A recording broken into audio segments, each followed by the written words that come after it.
সবাই শুয়ে আছে। ফেরাউন দেখলো একেবারে নিশিরাত্রি, অন্ধকারে বাবা চেয়ে গিয়েছে।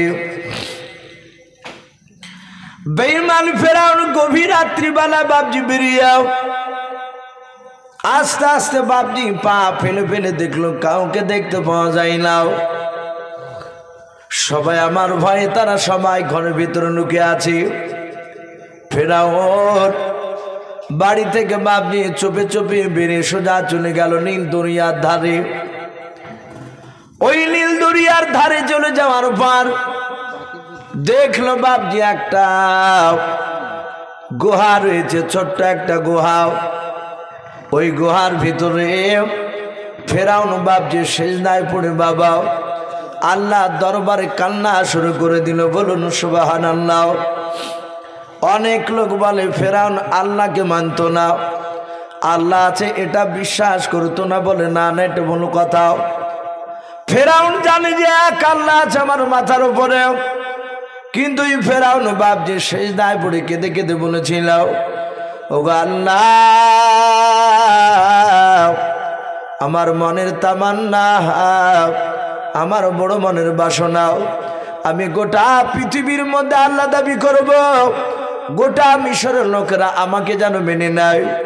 যাতে বাপজি এই কথা বলে বলে কাঁদতে শুরু করে দিয়েছে। আবার ফেরাউন ডাক দিয়ে বলেছিল, আল্লাহ আমি জানি তুমি আলা কুল্লি শাইইন কাদির, তুমি সর্বশক্তিমান। ও আল্লাহ, তোমার ইশারা ছাড়া গাছের পাতা পর্যন্ত লড়ে না।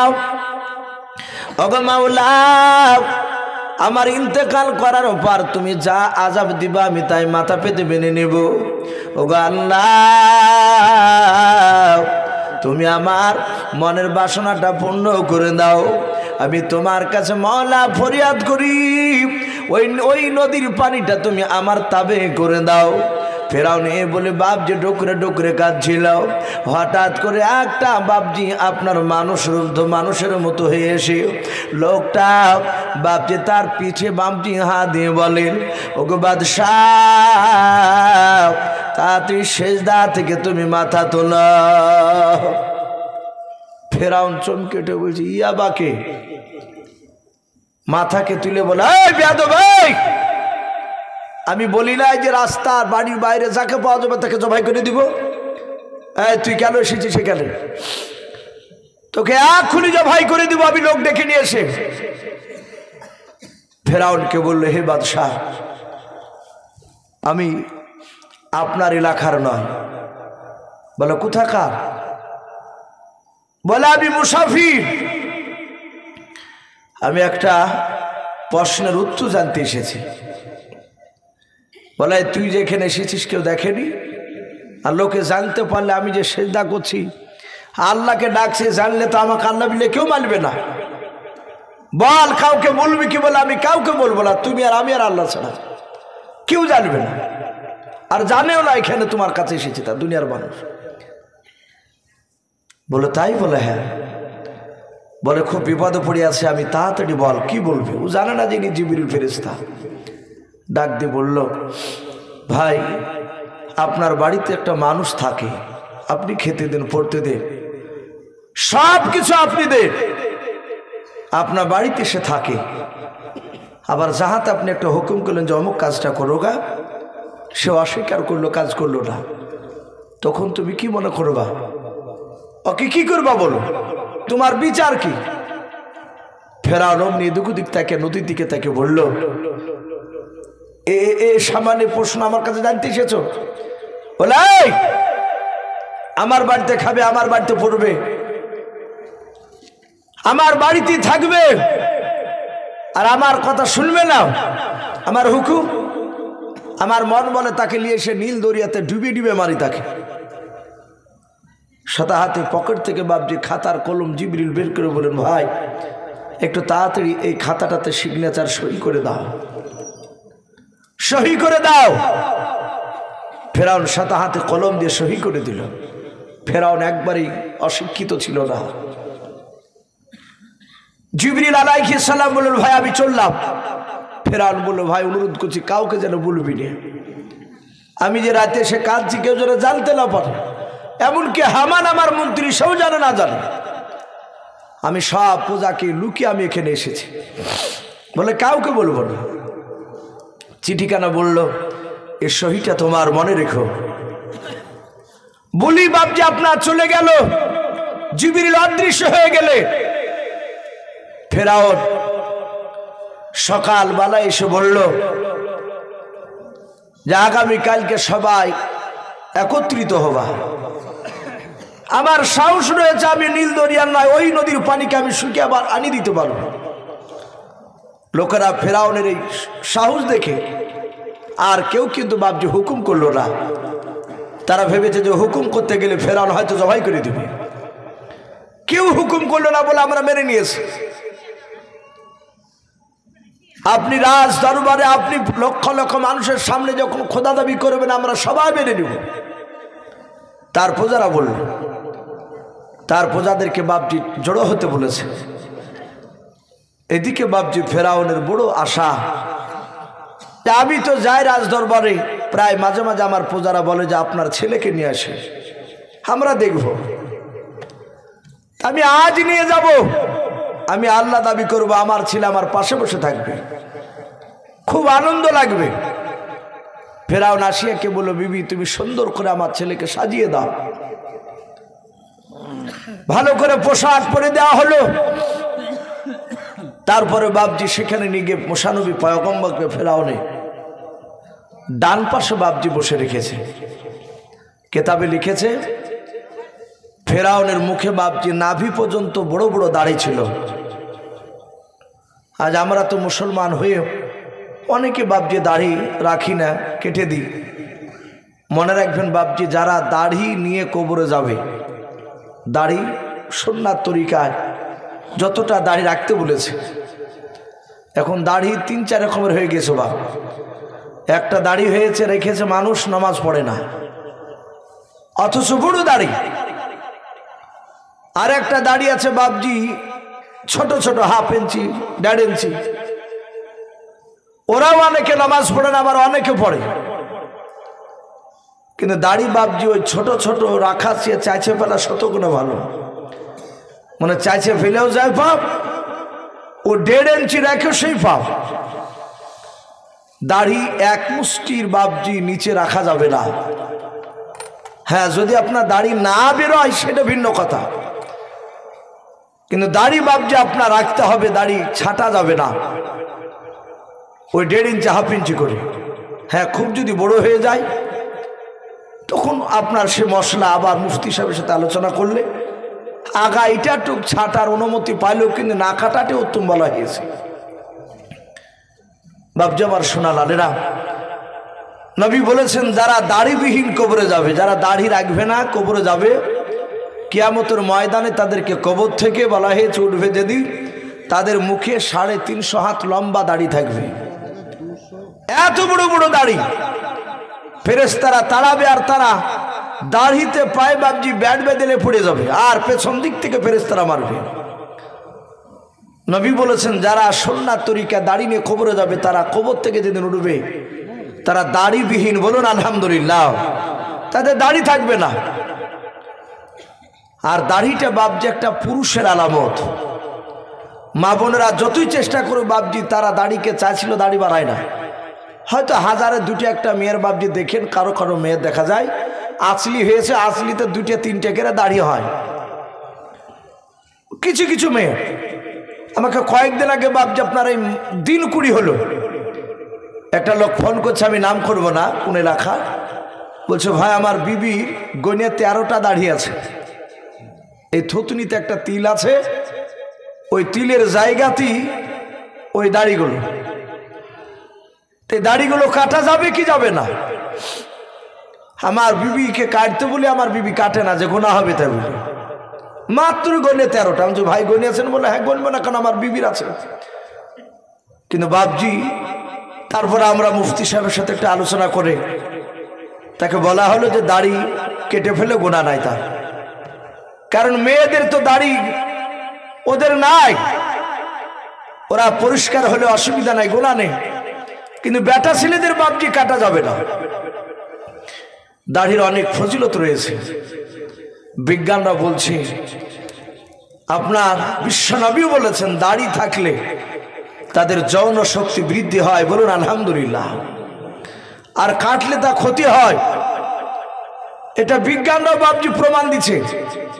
আমি আপনাদেরকে বলবো ভাই, ওই ফেরাউন একজন বেঈমান, সে কিন্তু তার দাড়িটা বাবজি নাভি পর্যন্ত ছিল, সে দাড়ি চরম যত্ন নিত। মারিফুল কোরআন এসেছে মুক্তা দিয়ে বাবজি দাড়িকে ফেরাউন জোড়ে রাখতো। হীরা কাঞ্চন মুক্তা বলিলে এই মুক্তা দিয়ে জোড়ে রাখতো। ফেরাউন মুসা নবীকে নিয়ে গিয়ে ডান পাশে রেখে হাজার হাজার লক্ষ লক্ষ মানুষের সামনে শুধু বলেছে আনা রাব্বুকুমুল আলা। কোরআন শরীফে এসেছে কথাগুলো, যে আমি সব আল্লাহর চেয়ে বড় আল্লাহ, সব আল্লাহর চেয়ে বড় আল্লাহ, মানে আল্লাহ আছে এটাও জানতো খুব। আর পাশি বাবজি মুসা নবী, এ তো মৌলানা নাই ইমামতি ছুটে যাবে বলে যদি কমিটি বলে যে 4 এটা 3, আমরা অনেকে বাবজি হু দিয়ে দিই ভাই, এটা বাস্তব বলছে, অনেকে আছে, কিন্তু নবীরা কাউকে ভয় পায় না। নবী মুসা দেখলেন এত বড় বেঈমান, তুই ক্ষুধা দাবি করছিস। বলি বাবজি মুসা নবী পাশে বসা ছিল, খ্যাচ করে একদম দাড়িকে ধরে বাম হাত দিয়ে ঠাস করে বাবজি একটা চড় মেরেছে। আরে এমন চড় মেরেছে মুসা নবী, মুফাসসিরিন কেরাম লিখেছেন ফেরাউন ওখানে পপা করে ঘুরতে লেগেছে। কিছু মুরগি দেখেন বাবজি শীতের সময় চুন হাগা হয়, পাতলা পায়খানা, অনেক মুরগি মরেও যায়, আবার মরতে মরতে এক একটা মুরগি বাবজি বা বেঁচে যায় দেখেন পপা করে ঘুরে, ঠোর হারা মুরগি তাই বলো মুরগিটাকে, ও মেলা দিন থাকে, ও আবার ওকে যদি কুকুর শিয়ালে যদি না নিয়ে পালিয়ে যায়। তো ফেরাউন পপা করে ঘুরে বললো সর্বনাশ, এই জল্লাদ এই তাড়াতাড়ি আমার মুসাকে জবাই কর। জল্লাদে বাবজি তলোয়ার আনতে চলে গেছে। হামান বলছেন হে বাদশাহ, এ পাগলামো করছেন কেন? বলো পাগলা মানে? বলে তোমারই তো ছেলে, একটু সর মারিয়ে স্যার তুমি একটু জবাই করে ফেলবা, এ তুমি বাদশাহ? ফেরাউন বলছে হামান রে, এই চর যদি তোর গালে পড়তে তাহলে তুইও বুঝতে পারতি এ চর কাকে বলে। তা আমাকে এমন ভাবে মেরেছে মনে হচ্ছে 1-100টা লোকে 2-4 ঘন্টা ধরে চড়ালছে আমাকে। তাফসীরে লিখেছে প্রতিটা নবীর হাতে মহান রব্বুল আলামিন বলেছে আমি দুনিয়ার 4000 যুবকের শক্তি প্রতিটা নবীর 2 হাতে দিয়েছি, বলুন আলহামদুলিল্লাহ। নবীদেরকে এত শক্তি দিয়েছে। আপনারা সকলেই জানেন হযরত আলীকে আল্লাহর বাগ উপাধি দেওয়া হয়েছিল, শেরে খুদা, আল্লাহর বাগ। এই হযরতে আলী রাদিয়াল্লাহু তাআলা আনহু যে তলোয়ারটা নিয়ে যুদ্ধ করতে, জানা আছে তলোয়ারটার নাম কি? জুলফিকার। আপনার বলা হয়েছে ওই তলোয়ারটা হযরতে জিবরিল সেদিন নিয়ে যায়নি। আমার জিবরিল নাই, হযরতে আলী রাদিয়াল্লাহু তাআলা আনহু খৈবরের যুদ্ধে বাবজি একটা লোহার ঢাল নিয়ে লড়াই করেছিলেন। যুদ্ধ করে এসে রাসূলের কাছে আসলেন। নবী বলেন কি নিয়ে যুদ্ধ করলে? জামাই বলে হুজুর এই ঢাল নেই। বলে রেখে দাও। বলে এবার উঠাও। হযরতে আলী বাবজি আর উঠাতে পারছে না। বলে আলী এখন তোমার রাসূলুল্লাহর তোমার শ্বশুর মশাই দোয়া করেনি? তখন আমি দোয়া করেছিলাম। নবী আমার 2 হাত দিয়ে ওই ঢালকে তুলে দেখে দিলেন, বলুন আলহামদুলিল্লাহ। এত শক্তি নবীজির বাবজি ছিল। মুসা আলাইহিস সালাম বাবজি মেরেছে। এরা লোকেরা হইছে কি ব্যাপার, বাদশা তার বেটাকে মেরে ফেলবে আর বেঁচে রাখবে না। ফেরাউনের বিবি আসিয়ার কাছে গিয়ে বলেছিল, আসিয়াও ও রানী মা, আপনার ছেলে মুসা আর মনে হয় বেঁচে নাই। বলে কেন? বলে তোমার ছেলেকে জবাই করে ফেলবে। বলে আমি এখনই শুনে আসলাম তোমার ছেলেকে জবাই করে ফেলবে, তুমি তাড়াতাড়ি চলাও। আস্তে আস্তে বলে কেন জবাই করবে? ডাক দিয়ে বলল তোমার ছেলে ওই মুসা ফেরাউনকে চড় মেরেছে, ফেরাউন সহ্য করতে না পেরে মারার হুকুম দিয়েছে। হজরতে আসিয়া সোজা দৌড়ে গিয়ে বলেছিল, গো বাদশা নামদার, এ পাগলামো করেন না, আমার ছেলে মশা আপনাকে আদর করে মেরেছে। ফেরাউন বলল, ওরে বিবি আসিয়া, এটা আদর করা মারো নাই, এখনো যন্ত্রণা করেছে। ওরে আমার আসিয়া, এ ছেলে জেনে শুনে আমাকে চড় মেরেছে। আসিয়া বলল, তা কি করে হয়, আপনি পরীক্ষা নিয়ে নেন। ফেরাউন বলে, কি পরীক্ষা নেব? বলে, আপনি একটা আগুনের দালাও আর একটা মিষ্টি জাতীয় জিনিস আপনি সামনে পাশাপাশি রাখুন। ওকে বাদশা নামদার, হাজার হাজার লোকের সামনে আমার ছেলে মশাকে যদি ছেড়ে দেওয়া হয়, আর ওই আগুনটা যদি মশা তুলে যদি হাতে নিয়ে নেয়, তাহলে জানতে হবে আমার ছেলে মশা তোমাকে আদর করে মেরেছে, জেনে শুনে মারে নাই। ওগো আমার স্বামী শুনে নাও, যদি মশা আমাদের বাচ্চা আগুনটা তুলে নিয়ে যদি মিঠাই জাতীয় জিনিসটা যদি তুলে যদি মুখে দিয়ে দেয়, তাহলে জানবো আমার মশা জেনে শুনে তোমাকে চড় মেরেছে। ফেরাউন বলল, কথা ঠিকই বলেছে বাপজি। আমার সোনা লালেরা জাহাতি কথা বলল, হাজার হাজার লোকেরা বিরাট পরীক্ষা দেখবে। মুসা নবী পয়গম্বরকে সামনে রেখে দিয়ে বাপজি তার সামনে দুটো আগুন নয়, একটা আগুনের দলা আর একটা মিষ্টি জাতীয় জিনিস দলা সামনে পাশাপাশি রেখে দিল। মুসা নবীকে ছেড়ে দিল। মুসা নবী চলে যাচ্ছে। মুসা নবী তো জানে যে কোনটা আগুন আর কোনটা মিষ্টি জিনিস। তাও মুসা আলাইহিস সালাম আগুনটা বাদ দিয়ে মিষ্টির দিকে হাত নিয়ে যাচ্ছে। ফেরাউন বলছে, এ বিবি আসিয়া, এ বিবি আসিয়া, দেখ দেখ। সাথে হাতে বাপজি আপনার জাহাতে বাপজি জল্লাদকে বলছে, জল্লাদ জাহাতে মিষ্টিতে হাত দিবে আর অমনি ধরাস করে মারি দিবে তলোয়ার গলায়, ওকে জবাই করে ফেলবা। আমি হুকুম দিয়ে দিয়েছি। জল্লাদরা মুসা নবীর একেবারে ঠিক ওই মিষ্টি জাতীয়র কাছে এইভাবে তলোয়ার খাড়া করে নিয়ে বাপজি রেডি হয়েই দাঁড়িয়ে আছে, তুললি মেরে দিবে। সম্মানিত ভাইরা, আমার বাবাজি বোনেরা, মহান রব্বুল আলামিনের ফেরেশতা জিবরিল আলাইহিস সালামকে আল্লাহ ডেকে বলে, জিবরিল যাও, আমার নবী মুসাকে আমি বিখ্যাত নবী পর্যন্ত করব। বলুন আলহামদুলিল্লাহ। আমি ফেরাউনকে মুসার হাতই তাকে ডুবে মারবো। সঙ্গে সঙ্গে বাপজি আপনার বলা হয়েছে, জিবরিল আলাইহিস সালাম মুসা নবীর হাতখানা ধরলেন। কেউ দেখতে পেল না জিবরিলকে। হাতটা ধরে বাপজি আগুনের কাছে নিয়ে গিয়ে মিষ্টির দিক থেকে হাতটা টেনে নিয়ে গিয়ে আগুনটাকে তুলে মুসা নবীর মুখে ভরে দিয়েছে। আর মা আসিয়া দৌড়ে গিয়ে বাপজি মুসা নবীর মুখ থেকে আগুনটা বের করতে করতে মুসা নবীর জীবের আগাটা বাপজি পড়ে গেল। ডাক ফেরাউনকে বলল, দেখলে এ ছেলে যদি সত্যিকারে যদি আগুন আর মিষ্টি জানে বুঝতো, তাহলে আগুনকে তুলে মুখে দিত না। বেটার আমার জিভটা পুড়ে গেলে যখন রক্ত পড়ছে। মুসা আলাইহিস সালামের মার এ যুক্তি দেখে বলল, এক কথাটা আমার ভুল হয়েছে, মারার হুকুম দেওয়া, কিন্তু বিবি এই যন্ত্রণাটা আমি সহ্য করতে পারছি না। কেতাবে লিখেছে ফেরাউনে মুসা নবীর এক চড়ের ব্যথাও এক নাই দুই নাই 12 বছর ধরে ছিল। বলুন আলহামদুলিল্লাহ। 12 বছর ধরে ব্যথা। ভাই রাত্রি প্রায় দেখেন প্রায় একটা বাপজি বাদ্যে চলল। আমি আপনাদের সকলকে বলবো, নবীদের কথা শোনা মানে যে নবীদের কথা শুনলে মনটা একটু নরম হবে। তার সাথে হাতে বাপজি আমরা হয়তো এ নরম হলে হয়তো আল্লাহ রসুলকে চিনতে পারবো এবং 5 ওয়াক্ত নামাজ পড়বো। আমি প্রতিটা বাপজি ভাইদেরকে বলবো, আপনারা সকলেই এবং আপনাদের সাথে হাতে আমিও বলছি, এখানে যারা আছি সকলেই রব্বুল আলামিন আমাদের সকলকে যেন কোরআন এবং সুন্নাত অনুযায়ী আমল করার তৌফিক দান করুন। বলুন আল্লাহুম্মা আমিন, আল্লাহুম্মা আমিন। আর আমরা 5 ওয়াক্ত নামাজ পড়বো, বলুন ইনশাআল্লাহ। তো ভাই যাই হোক, আপনারা যথেষ্ট দানের হাত বাড়িয়েছে। হাবিবুর ভাই উনি বলছিলেন, ইসু ভাই খুব চাপাচাপি নাই, ইনশাআল্লাহ হয়তো মহাসিন সাহেব ওনাকে যদি আগে দিই হয়তো উনি আদায় করবেন, আপনাকে দিলে হয়তো আপনাকে আদায় করতে হবে। উনি আদায় করেছেন ভাই। শেষের বেলায় আমি আপনাদেরকে অনুরোধ করব ভাই, এক্ষুনি দেওয়া হবে। আমি প্রতিটা বাপজি ভাইদেরকে বলবো, মা বোনদেরকে, যার শেষ ভালো তার সব ভালো।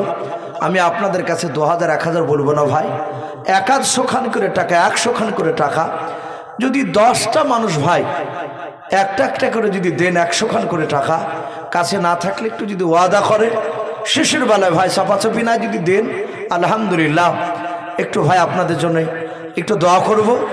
আসি ভাই, এই মসজিদের জন্য নাকি আদায়, মসজিদের জন্য কবরস্থান, মাশাআল্লাহ কবরস্থানের জন্য ভাই, যেটা আসল বাড়ি আমাদের সকলে দিয়েছেন ভাই। কিন্তু আবার বলবো, ইমানদাররা তারা খাজুর গাছের মতো, যত চাষবে তত বাবজি রস পড়ে।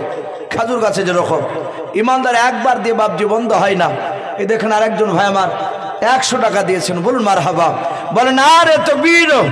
আল্লাহ তার 100 টাকা দানকে কবুল করুন। ভাই যাব না ভাই, আমরা দোয়া করব। আমি 10 জন ব্যক্তিকে একটু দেখতে চেয়েছি, যদি থাকেন তাহলে দেন, আর যদি না থাকে তাহলে বাবজি খুব চাপাচাপি নয়, একটু আসি। যদি কেউ মনে করেন যে 1-8 খান বস্তা সিমেন্ট দেবো, তাও দিতে পারে ভাই। আসি, গোরস্থানে অনেক কাজ আছে, অনেকে জায়গা কিনে, অনেকে ঘিরে। বর্তমান গোরস্থান ঘেরা দরকার। অনেক জায়গায় দেখা যাচ্ছে কবরে বাবজি গরু ভরে দিছে চড়াইতে, দিয়ে কবরের ওপরে গরুতে লাজছে, পেছাব করছে। আবার অনেক সময় দেখা যায় আরেকজন বাবজি আমার 100 টাকা, আল্লাহ দানকে কবুল করুন, বলুন আল্লাহুম্মা আমিন। ওকে মা বোন, আমি আপনাদেরকেও দেখতে চাই, যদি কেউ মা বোন 100 খান টাকা যদি দেন, যদি না থাকে 50 টাকা দিতে পারে ইনশাআল্লাহ। আমি বলবো ভাই, কেউ একটু যদি মা বোনদের কাছের ওদিকে একটু সাইডে তাকালে একটু ভালো হয়, যদি 2-1টা মা যদি দেয়। ওগো বোন, যদি আপনারা থাকেন তাহলে 2-1 জন একটু আপনারা একটু পাঠিয়ে দিবেন, দোয়া হবে ইনশাল্লাহ। আমি লম্বা ছাড়া করবো না, ভেবেছিলাম যে 12টাতে শেষ করবো, এদিকে যে ভিতর 1টা বাজতে চলেছে, আমি লক্ষ্য করিনি ভাই। আমি ভেবেছিলাম যে মনে হয় 12টায় কাছি কাটাটা আছে, 1টা প্রায় বাজতে চললো। 300 টাকা দিলে, হ্যাঁ কিনা 300 টাকা দিলে মাশাআল্লাহ। আরেকজন ভাই আমার 300 টাকার দাতা, বলুন মারহাবা, বলেন আরে তাকবীর। এ বেনামিতে দেখো বান্দা কোথায় যে ছিলাও, আল্লাহ তোমার নাম শুনে দেখো 100 টাকা দিলাও। 100 টাকা বলে বলে করিও না হেলাও, নেকিরি খাতাই মলা লিখিও গো মেলাও। যার সাথে যে নিয়াতে করিয়াছে দান, দানকে কবুল করো তুমি সুবহান। অগবারি দোয়া করি, অগ পাক বাণী মিজানেতে নেকির পাল্লা করে দিও ভারি, আল্লাহুম্মা আমিন। ভাই আসে, আর কে হবে না ভাই শেষের বেলায়? ওগো মা বোন, আপনাদের কাছে যাচ্ছে, আপনারা যে যা পারবেন, 10 টাকা 50 100 যে যা পারবেন ইনশাল্লাহ দিবেন। ভাই আসি ইনশাল্লাহ। দেখেন ভাইরা অনেকে আছে ভাই, 100 টাকা এমন কিছু নাই। আপনি যদি একটা বন্ধ নিয়ে যদি একটা রেস্টুরেন্টে যান, আমার মনে হয় 100 টাকা থেকে বাবজি সেখানে বেরিয়ে আসতে পারবে না খরচ করে। এখন তো প্রায় জায়গাতে বাবজি দেখা যাচ্ছে খাদের ওপরে রেস্টুরেন্ট করে দিচ্ছে, বাসে চড়াট করে দিয়ে 2টা গোলা টাইপের মতন ঘর করিয়ে টাকাকে বাবজি আপনার কি করে ইনকাম করতে হয় যুবকদের কাছ থেকে। এ দেখেন একজন ছাত্র আমাদের কারি সাহেবের মহিলা, যাক মা বোনদের কাছ থেকে বলে না রে তাকবীর। এ বেনামিতে বান্ধে দেখো কোথায় যে ছিলাও, পর্দানা হতে দেখো 100 টাকা দিলাও। 100 টাকা বলে মালা গুনিও না হেলাও, নেকিরি খাতাই মনা লিখিও গো মেলাও। অগো পাক অগো বাড়ি দোয়া করি, অগো পাক বাড়ি মিজানেতে নেকির পাল্লা করে দিও ভারি। আমি পাপী গুনাহগার দোয়া নাহি জানি, আর বেনামি মায়ের জন্য দোয়া করবে ফাতেমা জননী, আল্লাহুম্মা আমিন। ভাই আসে ইনশাল্লাহ দোয়া হয়ে যাবে। হ্যাঁ, যদি এখনো জালসার ঈদগাহের বাইরে যদি কোনো ভাই বাপজি যদি দাঁড়িয়ে থাকেন, ভাই বাইরে দাঁড়িয়ে না থেকে একটু ভিতরে আসলে ভালো হয়। এক্ষুনি দোয়া হবে ইনশাল্লাহ। নবী বলেছেন আর দোয়া মক্কুল ইবাদা, দোয়া হচ্ছে সমস্ত ইবাদতের মাগাজ। আমরা দোয়ার কাঙ্গাল ভাই, আমরা সম্মিলিতভাবে সবাই দোয়া করব। এখন তো প্রায় জায়গাতে দোয়ালিও বাবজি ঝামেলা চলছে। আমাদের ঘরের অনেক সন্তানরা তারা বাবজি কোরআন পড়া জানে না, কলেমাটা সঠিক করে বলতে জানে না, অথচ ইমামকে বলছে যে হুজুর এই মৌলভী সাহেব কিছুই জানে না। বলে কেন? বলে বেদাত কাজ করছে, ই জানে না, দোয়া কোরআন হাদিসে কোথাও নাই, আর এই দোয়া করে চলে যাচ্ছে। অথচ যে যে বলছে সে কোরআন পড়তেই জানে না। ভাই আমি এতটুকু শুধু চিন্তা করি, এই স্কুলের বাবজি জেনারেল লাইনের বই ক্লাস 8-এ যদি পড়ে, যে কোনো ক্লাসে পড়ুক না কেন, ওর ওই ক্লাসের কয়েকটা বই বাবজি বুঝতে গেলে কয়েকটা মাস্টার লাগে না ওই বইগুলোকে বাবজি বোঝার জন্য। আর এই জীবনে মাদ্রাসায় পা দিল না, এই 2-4 পাতা বাংলা হাদিস পড়িয়ে এসে বলছে যে আমি কোরআন হাদিসের পণ্ডিত হয়ে গেছি। অত সহজ নয় ভাই, কোরআন খুব কঠিন। বাংলা পড়ি যদি বাপজি আলেম হওয়া যেত, তাহলে এই 12, 13, 14, 15 বছর ধরে বাপজি ওই মাদ্রাসাতে বাপজি আর পড়ে থাকতে হতো না। তো ভাই কোরআন হাদিস খুব কঠিন। বড় বড় ইমাম, ইমাম আজম আবু হানিফা রহমাতুল্লাহ আলাইহি, ইমাম শাফি রহমাতুল্লাহ আলাইহি, ইমাম আহমদ বিন হাম্বল রহমাতুল্লাহ আলাইহি, ইমাম মালিক রহমাতুল্লাহ আলাইহি, এই দেখেছি কোরআন তাদের জীবনী পড়তে গিয়ে দেখেছি তারা হাদিসকে নিয়ে বাপজি গবেষণা করেছে। তারা এত বড় পণ্ডিত, অথচ বাপজি তারা বলেছেন আমি এটা বুঝেছি, এটা হয়তো ভুল হতে পারে আমার। এত বাপজি কোরআনের আয়াত হাদিসের ইবারতে এত কঠিন। এই জন্য বলবো ভাই, আমরা কোনো মাওলানাকে অপমান করব না, ইমামদেরকে। আমরা যদি দোয়া না করি চুপচাপ বসে থাকবে, আর যে দোয়া করছে তাকে বাধা দিবেন না। আর যারা দোয়া করছেন তাদেরকে বলবো ভাই, যে দোয়া করছে না তাকে আপনি গদ্দনি দিয়ে মসজিদ থেকে বাড়ি করে দিতে পারবেন না ভাই। তো যাই হোক, ইনশাল্লাহ মা বোনদের কাছ থেকে কিছু আসলো। 1020 টাকা হলো। সুবহানাল্লাহ, বলুন আরে তাকবীর। মা বোনদের কাছ থেকে 1020 টাকা, বলুন মারহাবা। আমি 1000 দেখতে চেয়েছিলাম, আলহামদুলিল্লাহ। মা বোনদের কাছ থেকে সবারই কাছ থেকে 1020 টাকা এসেছে শেষের বেলায়। বাপজি আপনারা বেশ কিছু আপনারাও দিয়েছেন। আল্লাহ সকলের দানকে আল্লাহ কবুল করুন, বলুন আল্লাহুম্মা আমিন, আল্লাহুম্মা আমিন। ভাই দোয়া হবে, আমরা সকলে একবার দুরূদ ইব্রাহিম পড়ি না। আল্লাহুম্মা সাল্লি আলা মুহাম্মাদি ওয়া আলা আলি মুহাম্মাদ কামা সাল্লাইতা আলা ইব্রাহিম ওয়া আলা আলি ইব্রাহিম ইন্নাকা হামিদুম মাজিদ। আল্লাহুম্মা বারিক আলা মুহাম্মাদি ওয়া আলা আলি মুহাম্মাদ কামা বারাকতা আলা ইব্রাহিম ওয়া আলা আলি ইব্রাহিম ইন্নাকা হামিদুম মাজিদ। সাল্লাল্লাহু তাআলা আলাইহি ওয়াসাল্লাম। ভাই আমরা শেষের বেলা একবার তওবা করে নিই। আস্তাগফিরুল্লাহ রাব্বি মিন কুল্লি যামবি ওয়া আতুবু ইলাইহি লা হাওলা ওয়ালা কুওয়াতা ইল্লা বিল্লাহি আলিয়্যিল আযীম। ভাই এক্ষুনি দোয়া হবে, আমরা হাত তুলে আমিন আমিন করব। তার সাথে হাতে বাপজি আপনার যে মনের যে কি চাহিদা ওগুলো তো আমরা বলতে পারবো না, একমাত্র আল্লাহ ছাড়া। আপনি আমিন আমিন করবেন, তার সাথে হাতে মনে মনে আপনারা আল্লাহর কাছে চাইবেন। যে আমি দোয়া করবো আর আপনারা যে চাইতে পারবেন না, এটা কোনো কথা নয়। আপনারা দোয়া করতে পারেন, আপনারাও চাইবেন, মনের কথা খুলে বলবেন যে আল্লাহ আমার এটা এটা দরকার, মনে মনে আল্লাহ কবুল করবেন। হুজুর দোয়া করেন, হাত তুলে আল্লাহুম্মা আমিন।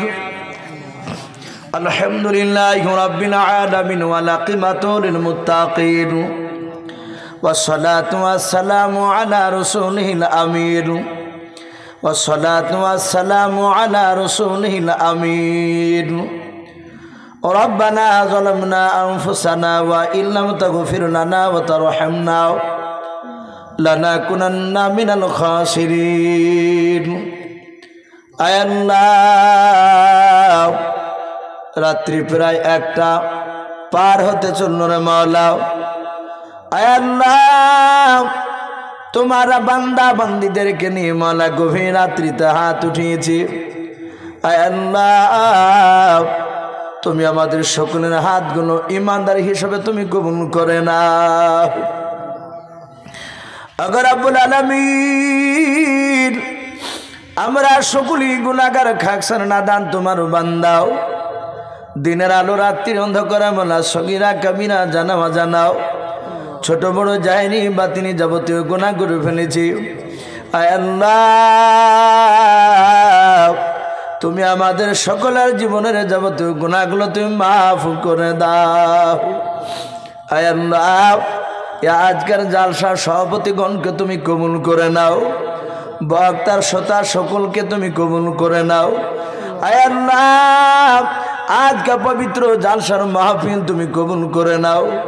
মওলা রে, এই জালসা আল্লাহ, জালসা করতে গিয়ে আল্লাহ অনেক যুবক ছেলেরা, কমিটি ভাইয়েরাও আয় আল্লাহ, তারা হাড় ভাঙা পরিশ্রম করেছে মওলা। কেউ টাকা দিয়ে, কেউ শ্রম দিয়েও। আয় আল্লাহ, তুমি তাদের মেহনতকে তুমি কবুল করে নাও। আয় আল্লাহ, জালসায় যারা টাকা দিয়ে সহযোগিতা করেছে মওলাও, যারা টাকা দিতে পারে না তাদের সকলকেও তুমি কবুল করে নাও রব্বুল আলামিন। আয় আল্লাহ, তোমার বান্দা বান্দিরা গোরস্থানের জন্য কেউ 200, 150, 10 টাকা, 20 টাকা, আয় আল্লাহ কেউ 300 টাকা এইভাবে দান করেছেন মওলা। আয় আল্লাহ আমার পূর্বেও কে 2000, 1500 এইভাবে দান করেছে মওলা। সিমেন্টের বস্তা দান করেছে মওলা। তুমি সকল দানকারী দানকে তুমি কবুল করে নাও। আয় আল্লাহ তুমি খাস করে মওলা কারীম এই গ্রামের পবিত্র জালসার মাহফিল তুমি কবুল করে নাও মওলা রে। আয় আল্লাহ রব্বুল আলামিন দেখো তোমার বান্দা বান্দিরা আমিন আমিন করেছে রে মওলা। কার আব্বা নাই মা নাই মওলা, যাদের আব্বা নাই মা নাই তুমি তাদের আব্বা মার কবরে আযাবগুলো তুমি মাফ করে দাও। আল্লাহ আমাদের কার দাদা দাদি নানা নানি চাচা চাচি আল্লাহ আমাদের অনেকের আত্মীয় স্বজন চলে গিয়েছে মওলা, তুমি আমাদের সকলের আত্মীয় স্বজনের কবরে আযাবগুলো তুমি মাফ করে দাও। আল্লাহ আল্লাহ মওলাই কেরিমে 9 মাইল এই কুলবনিয়া গ্রামে আল্লাহ তুমি রহমত বর্ষণ করো। আল্লাহ গ্রামে তুমি রহমত বর্ষণ করো। আল্লাহ গ্রামের প্রতিটা বাড়িতে তুমি রোজের আজকারা তুমি বরকত দাও। আল্লাহ আমাদের হুজুর বসে আছেন চন্দ্রহাট মাদ্রাসার কারি সাহেব, আল্লাহ আল্লাহ কারি সাহেবকে তুমি যোগ্য ইমাম হিসাবে কবুল তুমি করে নাও, মাদ্রাসার যোগ্য হিসাব শিক্ষক হিসাবে তুমি কবুল করে নাও। আল্লাহ এখানে হাবিবুর মাওলানা আছে, আরো কয়েকজন মাওলানা রয়েছে মওলা, এখানে তলবুল ইলম শুদ্ধ রয়েছে মওলা, তুমি তাদের সকলকে তুমি দিনের দায়ী হিসাবে তুমি কবুল করে নাও। আয় আল্লাহ খাস করে মওলাই কেরামে গ্রামে তুমি রহমত বর্ষণ করো, রোজের আজকের তুমি বরকত দাও। এই গ্রাম থেকে যত মাইয়াত কবরবাসী হয়েছে মওলা, সকল কবরবাসীর কবরে আযাবগুলো তুমি মাফ করে দাও। আয় আল্লাহ সারা বিশ্বের মুসলমানকে তুমি হেফাজত করো, সারা বিশ্বের মাদ্রাসা মসজিদকে তুমি হেফাজত করো। আয় আল্লাহ সারা বিশ্বের মুসলমান যত কবরে চলে গিয়েছে সকল মুসলমান মাইয়াতের কবরে আযাবগুলো তুমি মাফ করে দাও। আয় আল্লাহ আমাদের মন চাক আর না চাক তুমি আমাদের দ্বারাই 5 ওয়াক্ত নামাজ তুমি আদায় করিয়ে নাও। আয় আল্লাহ তোমার কাছে আখিরি দোয়া করি মওলা, তুমি আমাদেরকে কুকুর বিড়ালের মতো তুমি মওত দিও না। আয় আল্লাহ তুমি ইজ্জতের সহিত তুমি আমাদের মওত দিও। আয় আল্লাহ মওতের সময় কলমা লা ইলাহা ইল্লাল্লাহু মুহাম্মাদুর রাসূলুল্লাহ সাল্লাম পড়তে পড়তে যেন দুনিয়া থেকে বিদায় নিতে পারে সেই তুমি তৌফিক করে দিও। আয় আল্লাহ এই দোয়াটুকু নবীর ওসিলা করে বলি কবুল করে নাও। যত নবী রাসূল ওলিয়া আউলিয়া গোস কত ফকির দরবেশ তবেদাবাইন মুহাক্কিকিনে কেরাম মুজাদ্দিদিনে কেরাম মুফাসিরিনে কেরাম হুফাইজিনে কেরাম কুরআনে কেরাম শাইখিনে কেরাম আল্লাহ মুহাদ্দিসিনে কেরাম সকলে আরো শুনে তুমি পৌঁছিয়ে দাও। সুবহানা রাব্বিকা রাব্বিল ইজ্জাতি আম্মা ইয়াসিফুন ওয়া সালামুন আলাল মুরসালিন ওয়ালহামদুলিল্লাহি রাব্বিল আলামিন। আসসালামু আলাইকুম ওয়া রাহমাতুল্লাহি ওয়া বারাকাতুহু।